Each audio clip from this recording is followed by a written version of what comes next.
Salmo de número 77 é um salmo de Asaf, e nós queremos ler o salmo. São 20 versículos que compõem este texto sagrado, e nós queremos já ler o salmo de número 77 para uma breve meditação daquilo que Deus preparou para a nossa vida, nossa alma, nessa noite, como alimento. O Salmo nos diz assim: elevo a Deus a minha voz e clamo. Elevo a Deus a minha voz para que me atenda. No dia da minha angústia, procuro o Senhor. Erguem-se as minhas mãos durante a noite e não se cansam. A minha alma recusa consolar-se. Lembro-me de Deus e passo a gemer. Medito e me desfalece o espírito. Não me deixas pregar os olhos, tão perturbado estou que nem posso falar. Penso nos dias de outrora, trago à lembrança os anos de passados tempos. De noite, indago o meu íntimo e o meu espírito perscruta. Rejeita o Senhor para sempre? Acaso não torna a ser propício? Cessou perpetuamente a sua graça? Caducou a sua promessa para todas as gerações? Esqueceu-se Deus de ser benigno? Ou, na sua ira, terá ele reprimido as suas misericórdias? Então disse eu: isto é a minha aflição. Mudou-se a destra do Altíssimo. Recordo os feitos do Senhor, pois me lembro das tuas maravilhas da antiguidade. Considero também nas tuas obras todas e cogito dos teus prodígios. O teu caminho, ó Deus, é de santidade. Que Deus é tão grande como o nosso Deus? Tu és o Deus que opera as maravilhas, e entre os povos tem feito notório o teu poder.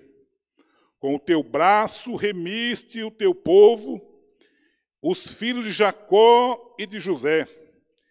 Viram-te as águas, ó Deus, as águas te viram e temeram, até os abismos se abalaram. Grossas nuvens se desfizeram em água, houve trovões nos espaços, também as tuas setas cruzaram de uma parte para outra. O ribombar do teu trovão ecoou na redondeza, os relâmpagos alumiaram o mundo, a terra se abalou e tremeu. Pelo mar foi o teu caminho, as tuas veredas, pelas grandes águas, e não se descobrem os teus vestígios. O teu povo, tu o conduziste, como rebanho, pelas mãos de Moisés e de Arão. Amém. Deus eterno, tua palavra foi lida nessa noite, Senhor. Senhor, com o coração aqui aberto, Senhor, pronto para receber de ti o alimento para a nossa vida nessa noite. Deus, que a tua palavra fale de uma maneira poderosa, que venha nos instruir nessa noite, Senhor, que venha nos mostrar o caminho. Deus, que venha consolar aqueles que estão necessitados, que venha abrandar a fúria, Senhor, do mal. Senhor, que a tua palavra seja um norte para a nossa vida. Nos instrua nessa noite, ó Pai, em nome de Jesus é que nós te pedimos. Amém. Meus amados irmãos, Asaf, ele é da tribo de Levi, um musicista. O instrumento que Asaf era especialista era o símbolo, que é um instrumento de percussão. Asaf foi contemporâneo do rei Davi, e ele foi nomeado responsável pela música sacra, junto a Etã e Emã, outros dois músicos. Era uma pessoa muito espiritual, um homem dedicado a Deus, e por isso ele era respeitado como sendo um homem de Deus. Erudito, Asaf escreveu 12 salmos. Escreveu o salmo de número 50 e também os salmos 73 até ao salmo de número 83. Asaf fez diferença na sua geração. Asaf era um homem simples no trato, simples no falar, simples em sua vida. Era um homem que, contrário ao que nós observamos hoje em muitas pessoas, porque hoje nós observamos que há muitas pessoas que vestem roupas de arrogância, que vestem-se de vestes de hipocrisia e se revestem com túnicas que vai da falsidade, túnicas que são tipo máscaras, que se escondem. Mas Asaf, na contramão de tudo isso, era um homem simples. Era um homem devotado a Deus. Era um homem que tinha prazer nas coisas do Senhor. E era um homem comum de nós. Era um homem simples, um homem comum. Sujeito a todas as dificuldades, sujeito a todos os embaraços, sujeito a todas as lutas comuns do dia a dia, sujeito a tempos de dificuldade. Este era Asaf. Uma pessoa que se mostra transparente, uma pessoa que, quando escreve, ele escreve com a alma, ele rasga o seu coração e se mostra cheio de sinceridade. Este é Asaf.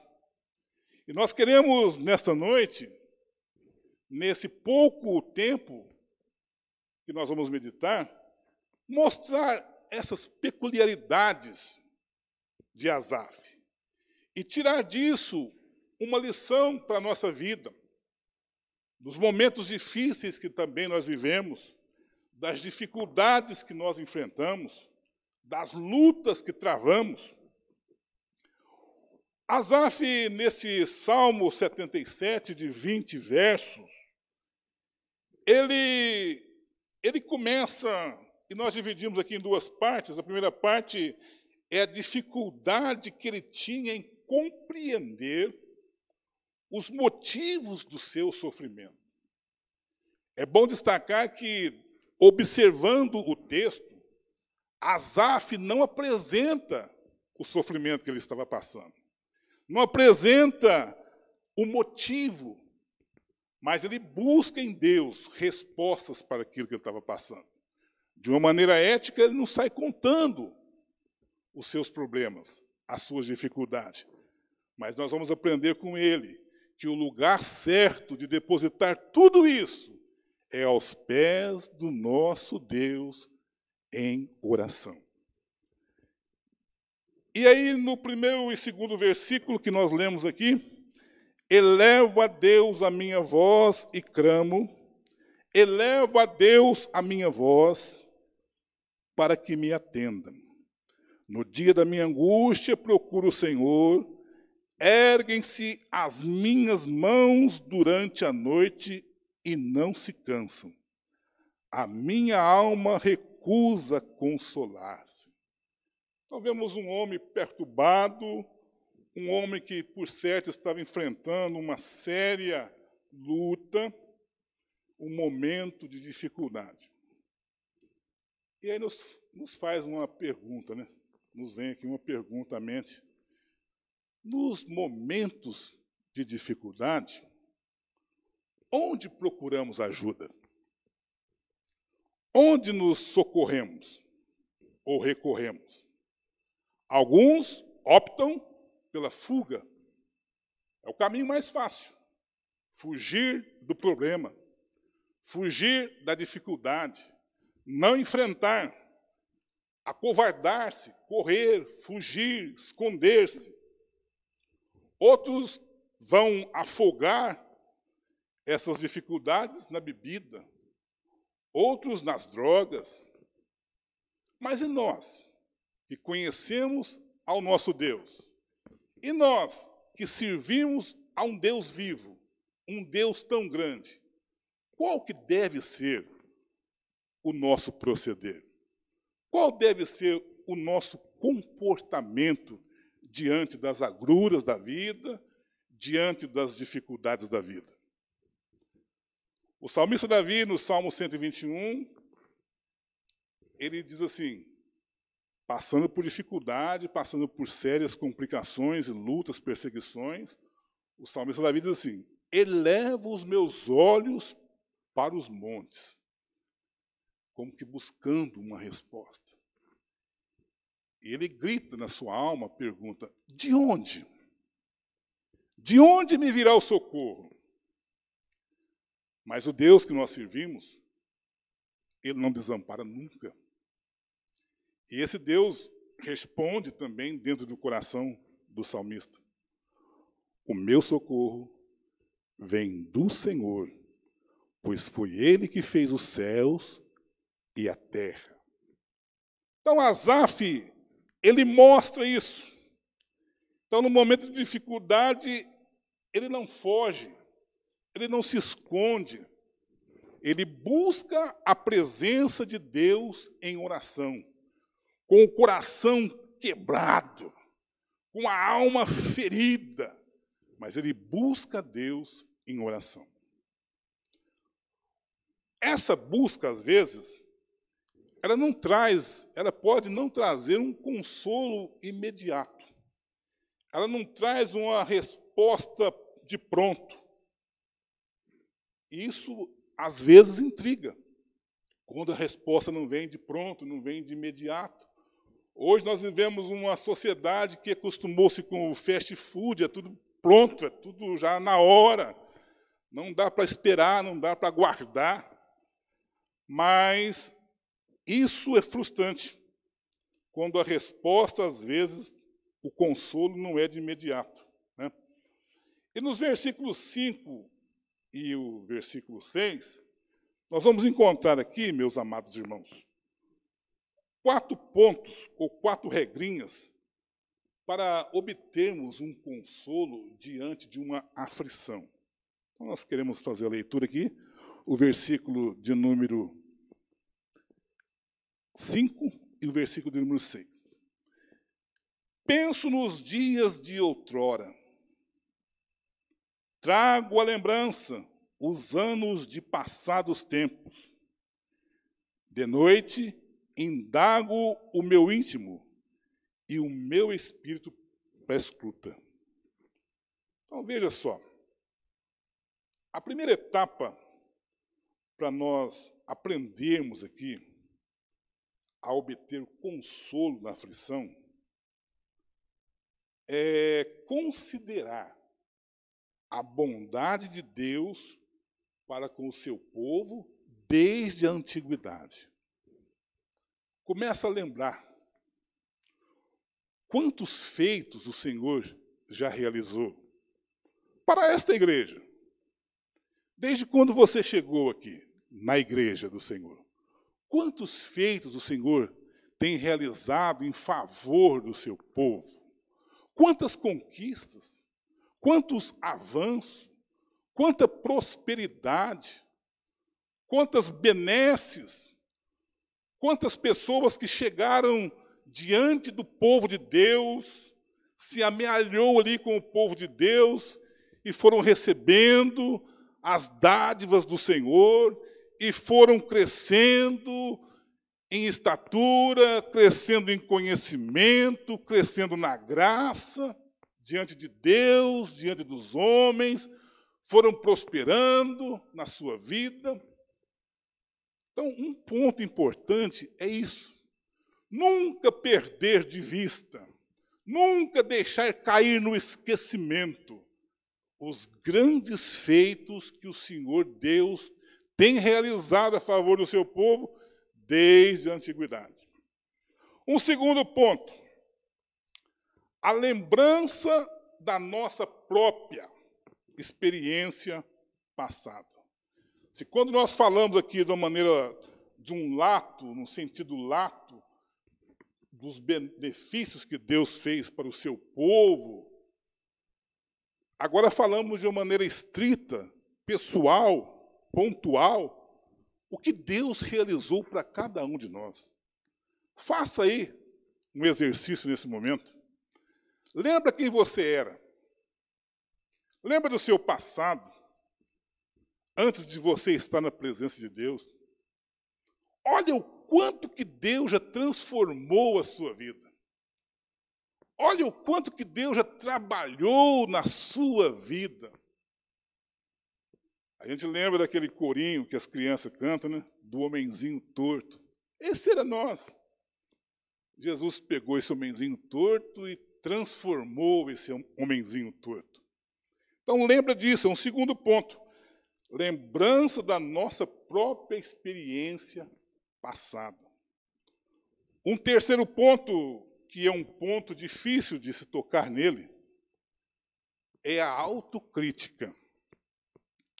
Então aqui é um desafio para nós reavaliarmos a nossa vida.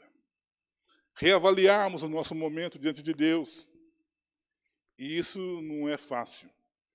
Porque se tem uma coisa que nós somos, é ser excelente advogado de nós mesmos.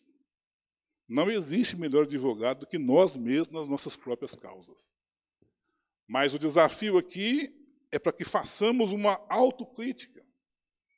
O texto nos leva a isso, a fazer essa autocrítica e ver onde é que eu estou errando.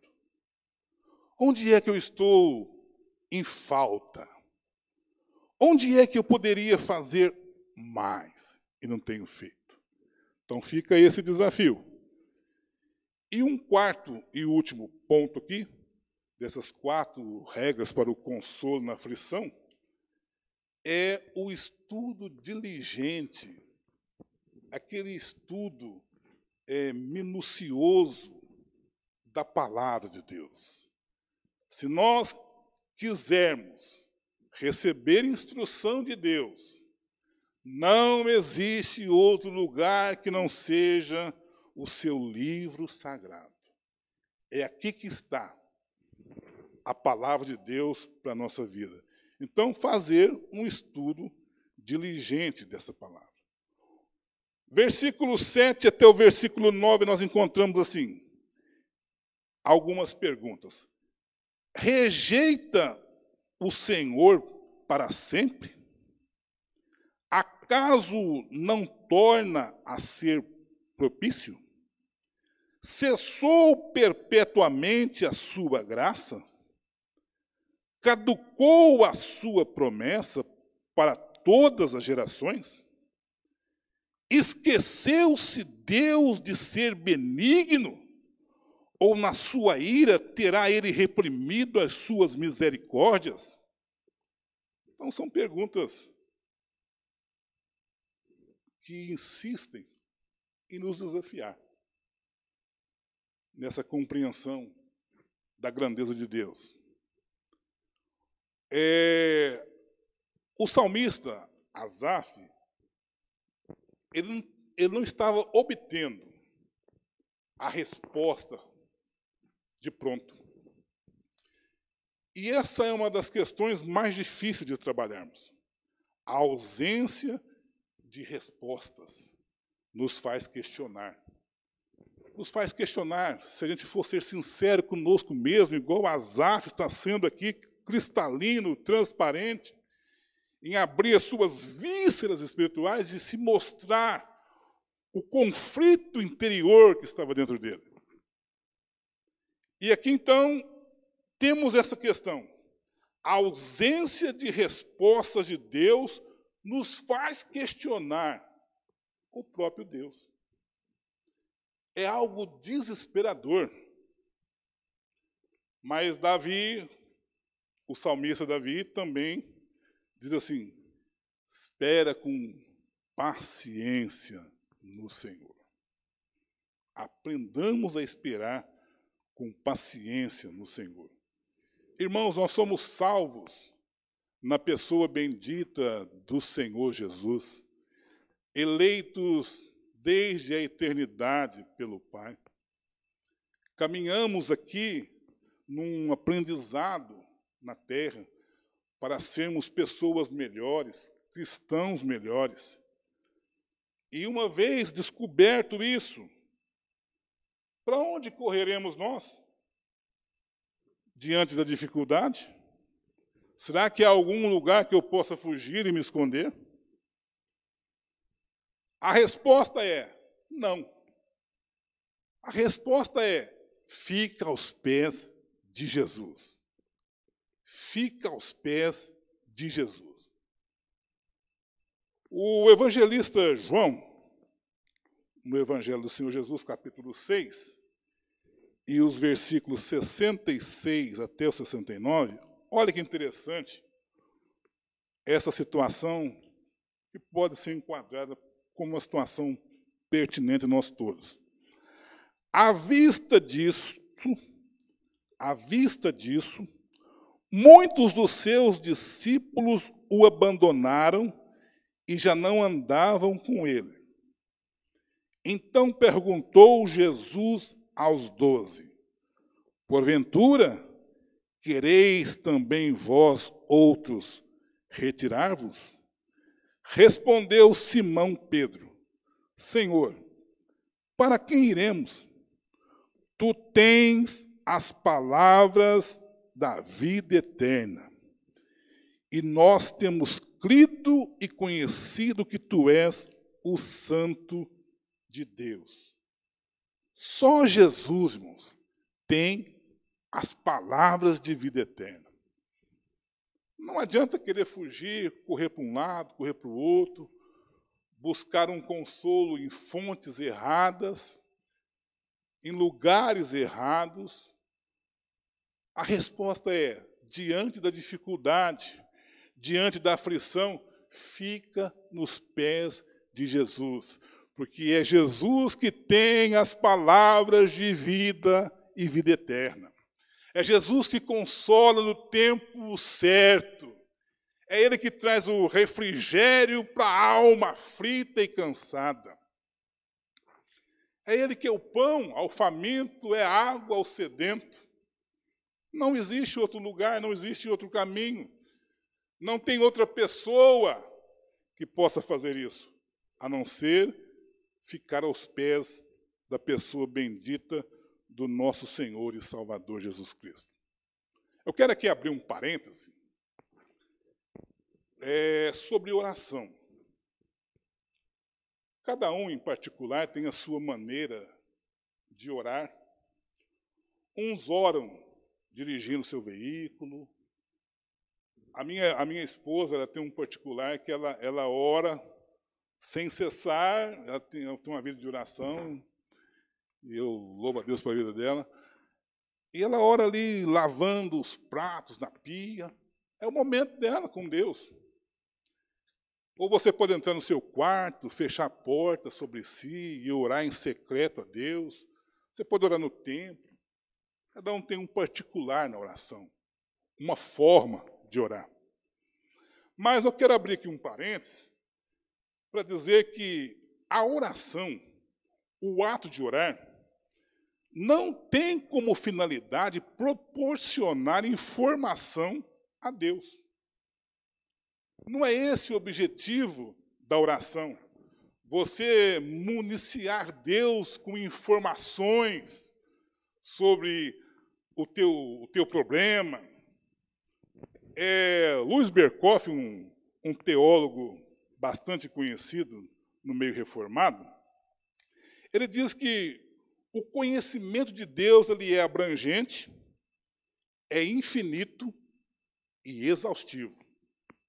Ou seja, Deus é onisciente. Deus sabe todas as coisas. Deus conhece a necessidade de cada um. Deus sabe tudo aquilo por qual estamos passando. Deus conhece isso. O escritor A.W. Pink, no seu livro Deus é Soberano, eu quero fazer aqui a leitura aqui, ipsis verbis, do que ele escreve nesse livro. Ele escreve assim, ó, a finalidade da oração é expressar a Deus o nosso reconhecimento de que Ele sabe o que temos necessidade. A oração jamais se destinou a proporcionar a Deus o conhecimento daquilo de que precisamos.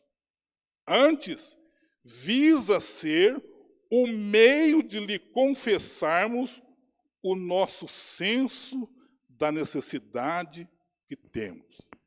Então, a oração não é você apresentar a Deus aquilo que você precisa, daquilo que você necessita, mas é mostrar para Ele que nós somos carentes da misericórdia dEle, que nós somos frágeis, dependentes dEle, na oração expressar isso. O segundo ponto aqui sobre oração que eu queria destacar, a oração não tem como finalidade alterar os desígnios de Deus. Ou seja, Deus já na sua soberania estabeleceu todas as coisas. Todas as coisas Deus já estabeleceu desde a eternidade. Então a nossa oração ela não deve ter por finalidade alterar os desígnios de Deus. O reverendo Heber de Carlos Campos, no seu livro O Ser de Deus e Seus Atributos, ele destaca isso. Quero ler aqui como está no livro. Os decretos de Deus, são as resoluções que o Senhor toma na eternidade, a fim de que sejam cumpridas ou realizadas na história do mundo. Ele decreta todos os acontecimentos. Presta atenção nisso. Acontecimentos grandes e pequenos. Sejam diretamente relacionados com a história da redenção ou não. Tudo o que acontece em nosso mundo e em nossa vida pessoal é produto da vontade decretiva de Deus, que é imutável. Nós não podemos mudar a vontade de Deus.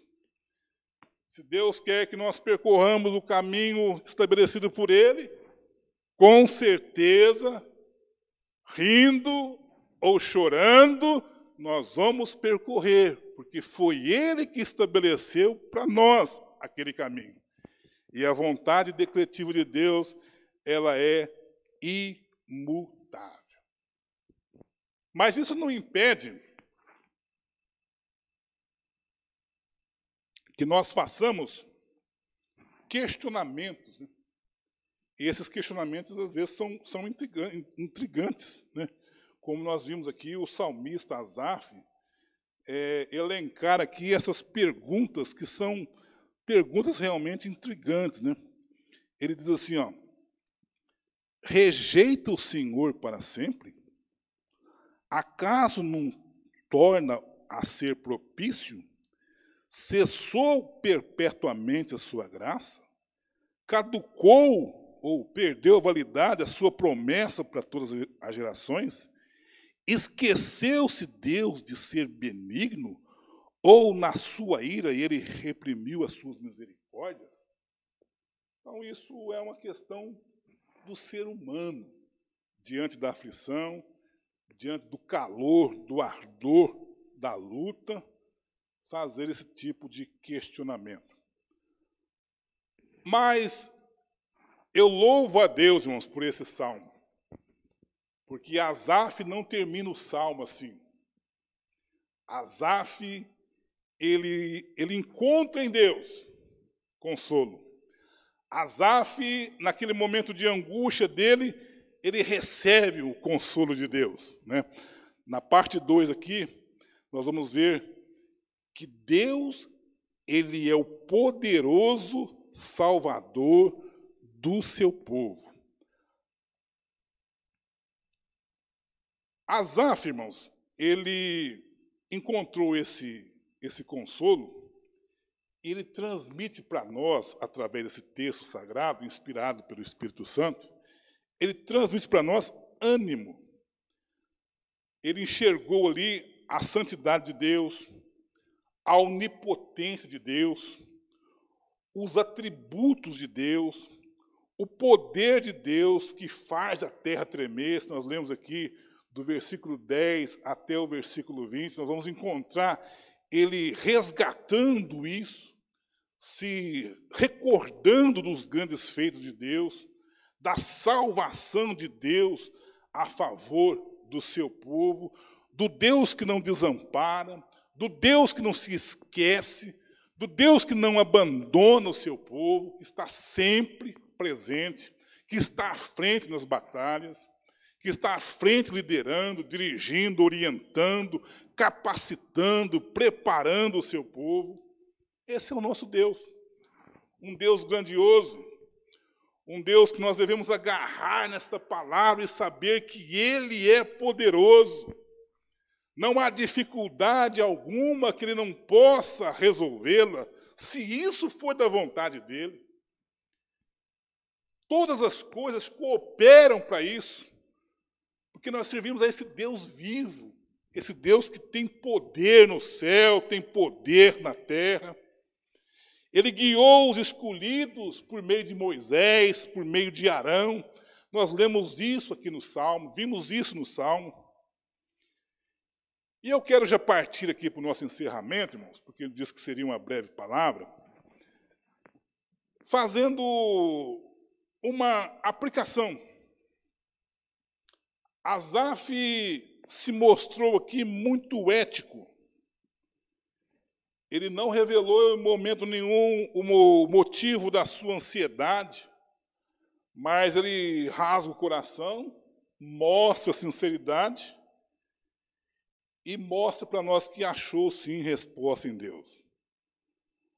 As nossas provações, irmãos, a minha, a sua provação, ela pode vir de muitas direções diferentes. Para um vem de um jeito, para outro vem de outro jeito. São direções diferentes as provações que sobrevêm sobre as nossas vidas. Mas o nosso socorro só tem uma fonte. O meu socorro, ele vem do Senhor, que fez os céus e que fez a terra. Não há dificuldade nenhuma diante do nosso Deus, que Ele não possa fazer com que a superemos. Um segundo ponto nessa aplicação: o que importa não é a fonte da tua angústia, e sim a nossa reação. Então não importa a luta que travamos, não importa de onde que ela veio, de direção que ela veio, ou por que ela veio. O que vai importar nesse contexto aqui, meus irmãos, é a nossa reação. Como reagimos diante de uma provação? Como reagimos diante de um tempo de angústia? Qual que é a nossa reação? Qual que é o nosso comportar? Qual que é a nossa atitude diante disso? Qual que é a nossa pronta resposta para isso? Fugir? Esconder-se? Ou buscar a Deus? Ou correr para os pés dele? Sabendo que só Ele, só Jesus tem as palavras de vida eterna. Não há outra fonte, não há outro meio, não há outra pessoa, não há outro lugar. O nosso lugar é na presença de Deus, numa vida de oração, reconhecendo que nós somos dependentes dEle, Reconhecemos que nós precisamos dele. Não ficar focado ali no motivo, ou por que aquilo veio, mas entender que Deus é que nos faz passar por aquilo. Porque é assim que é o método didático de Deus, para nos fazer crescer na graça, para nos fortalecer na fé. Esse é o trabalhar de Deus. Essa é a experiência que temos que adquirir andando com Deus. Deus trabalha assim. Através das dificuldades, Ele nos forja como valentes, Ele nos forja como homens, como mulheres destemidos, prontos para servi-lo melhor. Então, o que importa não é a fonte da angústia, e sim a nossa reação. Que façamos como Asaf, buscando e encontrando respostas em Deus.